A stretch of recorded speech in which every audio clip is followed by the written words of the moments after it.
Hello and welcome to the Pretty Good Gaming Daily Triple. That's your no shit gaming news video. 3 news stories in one video with zero faff. Dying Light 2 is a game that has been on my radar since the first one launched back in 2015, but most of its time in the news recently has been for the wrong reasons. There have been multiple stories about how much trouble the game is in since it was first announced at E3 2018, but the official Twitter account is claiming that it's not in development hell. Following an initial tweet with a very brief teaser advertising a dev update on March 17th, which is this Wednesday, someone responded expressing concern over the numerous controversies. In response, the Dying Light Twitter page said, "As far as I know, the definition of dev hell requires the game to not make any development progress while Dying Light 2 keeps moving forward. We announced the game too early, but it's far from being in development hell." The whole thread is much more personable than many other official Twitter accounts, which is appreciated, and it's interesting to see them so openly admit that they announced it too early. After being announced in 2018, it was originally expected to launch in spring 2020, so a 2-year wait until release isn't unreasonable or uncommon.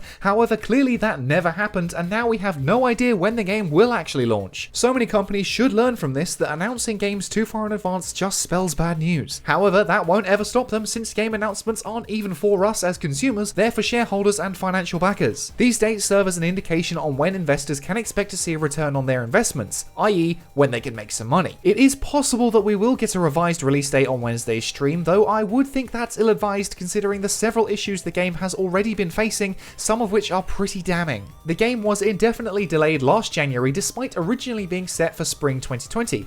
Delays are always better than the alternative, but that wasn't the end of the game's run of bad press. The very first E3 2018 announcement was helmed on stage by game writer Chris Avellone, who faced a series of sexual harassment and assault allegations last summer, which led to his dismissal from the project, as well as Vampire the Masquerade Bloodlines 2, which coincidentally has its own issues going on right now. Okay, losing a writer can be pretty bad, but it's not the end of the world. That is until just a few weeks ago when Techland lost Pavel Selinger, the game's narrative designer. Selinger's departure doesn't sound as dramatic as Avallone's based on his statement, but given some of the other stories, things may be a little more complicated than they seem. There was also a report from Polish news outlet Polski Game Dev in May last year that alleged the game was, and I quote, "a total fucking mess," according to its sources, though Techland's PR manager was quick to denounce this story. On top of that, according to a recent report from The Gamer posted in late February, the studio is having huge problems with management, or lack thereof, particularly with the CEO who will change things on a whim. Of course, all of this is just alleged, but it doesn't exactly paint a pretty picture. Going back to the tweet, it explains that the game is not in development hell because the game is moving forward. It seems to me that even if the game is making forward progress, there's still something problematic going on behind the scenes. Development hell is rather a subjective concept, but with all of these controversies, it's hard to think that things are going all that well. Staying radio silent is often a better sign because sometimes no news is good news because they're busy building the thing. There were a handful of other tweets, but most didn't have much in the way of information, though I did quite like this one. Yup, the game is fine, and I'm happy that our community will get some news after so long. Despite some personal issues, you guys deserve to know what's going on. It's obvious that things aren't going quite as smoothly as they could, but whoever is in charge of this Twitter account is doing a great job of at least seeming a little bit human with a nice dose of sarcasm for a good bit of PR. I know it is just PR, but at least it's something masquerading as positivity for once. But then you've got this guy here being the fun police. Regardless, as I've said many times, I'm still really interested in this game since I love the original, and hopefully this dev update gives some clear insight into what the hell is happening over there. It's unclear what we'll see in this update or what kind of stream it will be, but I'm hoping just for some clarification. I don't really need to see any more gameplay, I know how it looks already, I just want to be assured that it's all good in the hood. All these controversies still hang over the game, so it's now their responsibility to convince us as consumers that it is still worthwhile. We shall see, I guess. And next up, on last week's podcast, we touched on the situation around #EAGate. In case you missed it, someone from inside EA has, allegedly, been selling high-level FIFA Ultimate Team cards for real money to the tune of thousands of euros. EA came out and said it would look into the situation, and now we've got an update from its website. The post explains what it calls content granting, i.e. Ultimate Team cards being given out to specific people such as real-life football players, and that this granted content is what was being sold. While a full investigation is underway, we wanted to share an update on the issue, including what we've learned to date, an overview of the FIFA Ultimate Team content granting process,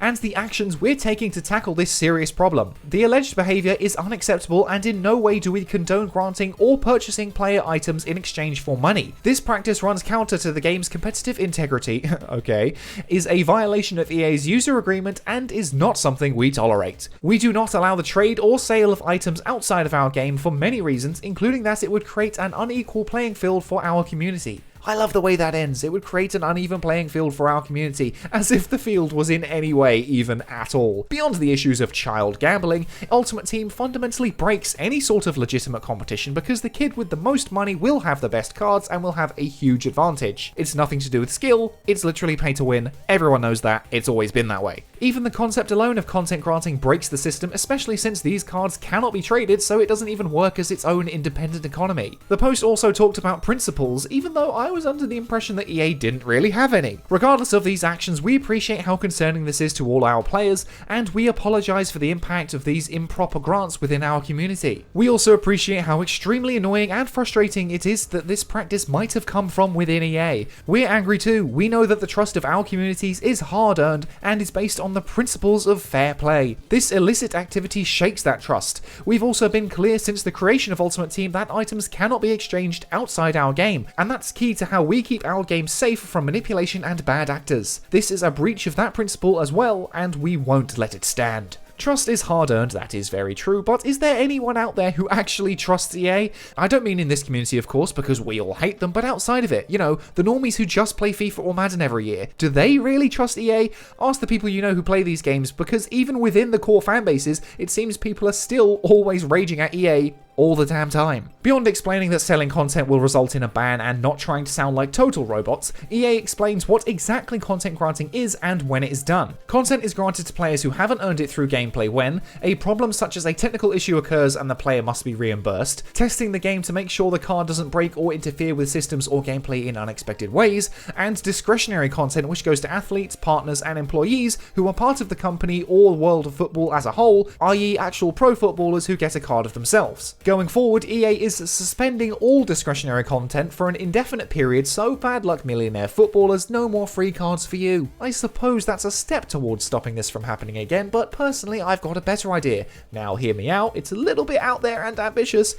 Just delete Ultimate Team. Make a game where skill and practice is rewarded instead of random chance based on spending real money. Or, as we said in the podcast, just open up the whole thing and let everyone trade cards for real money and totally break the system, burning it down from the inside. Either way works for me. And finally, in this lull of video game releases, something that has been keeping me occupied is the demo for Outriders by People Can Fly. Despite what seems like a fairly generic story falling into the oversaturated loot shooter genre, I actually had a great time playing it, especially when you can synergize abilities with a friend. It's probably the next semi-major game to come out when it launches in a few weeks on April the 1st, but more interestingly, it looks like it may be coming to Game Pass too. In a tweet shared by the official Xbox Twitter account, it showed an email from a totally real person called Melissa McGamepass, which alluded to an anomaly, which in Outriders lore is what gave your character their powers. There is nothing to confirm whether this is actually about Outriders or some other game entirely, but it definitely got some buzz going. Launching games day one on Game Pass has been a successful strategy for a number of studios in the past, as it puts the game in front of many more faces than it otherwise would have been, which is only ever a good thing. However, again, that may or may not be the case since literally nothing in the post confirms or denies that. Personally, despite its gruff brown colour palette, I rather enjoyed the Outriders demo. Performance issues and generic features aside, it absolutely gets the fundamentals right of shooting bad guys and blasting them with cool powers and a loot system that doesn't feel totally superfluous. It's not perfect by any means, but the devs have promised that it isn't